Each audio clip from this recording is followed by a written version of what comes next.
An Indian like Tonto. November brought its own mix of good and bad to our lives on 58th Place. First, Daddy graduated from his technical school and got 2 diplomas in the mail. He received the highest marks in his class, just like he said he would, making him the top pick for companies hiring. Telautograph, a very large electronics firm, recruited him after graduation. The company designed mechanical writing equipment that could send people's signatures from one office to another. According to Daddy, it was revolutionary stuff. I'll be making good money, more than we ever had before, Daddy beamed. Mama had saved enough money from the government's allotment to buy him 2 pairs of black trousers, 3 light long-sleeve button-down shirts, and 1 thin black tie at the JCPenney's down on the Rosencrantz Avenue. This must be why we had eaten so much fried bologna. On his first day of work, Daddy stepped out in his new outfit, way spiffier than his logging clothes back home. "You look very handsome," Mama said, handing him a cup of black coffee, which he accepted, and then he snuck in a kiss. "Proud of you, Tessaman," Chink said. "I wanted to say something too. You look just like an Indian agent." Daddy laughed. "Well, I hope I do a better job at helping folks than they ever did."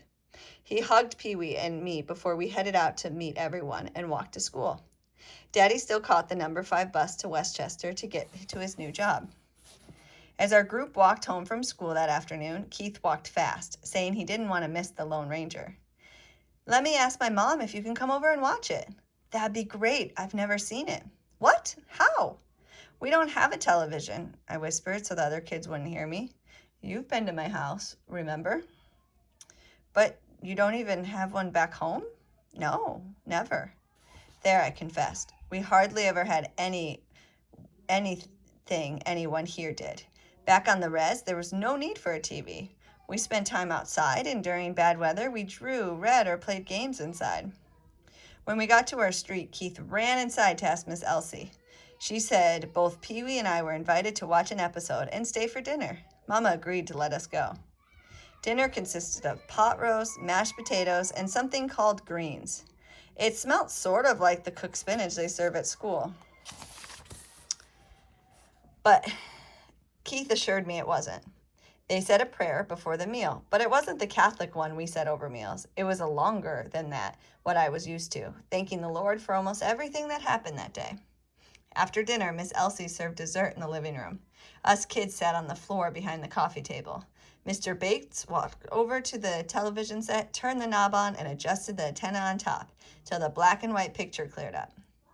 Trumpets blared and fast-paced music played from the TV, which was showing a white cowboy in a black mask riding a pure white horse. Then a voice declared, "With his faithful Indian companion, Tonto, the daring and resourceful masked rider of the plains led the fight for law and order in the early western United States."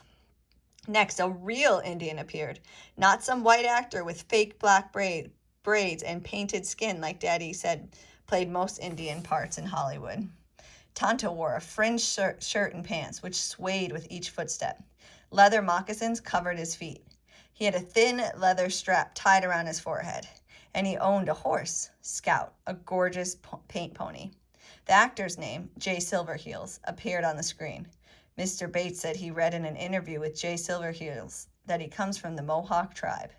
I hadn't heard of that one, but I was in love.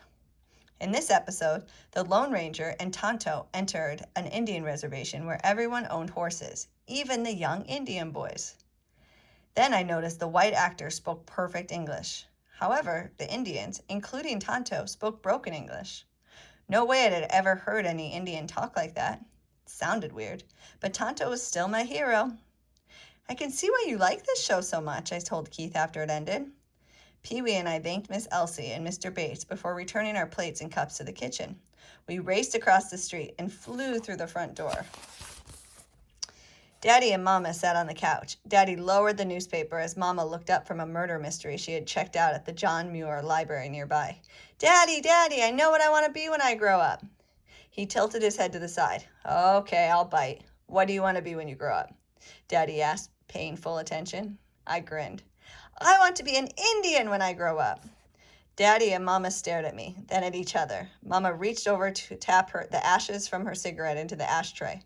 "What?" she asked again. "I want to be an Indian." Daddy slapped his knee and howled with laughter. Mama worked hard not to smile and took a sip of coffee.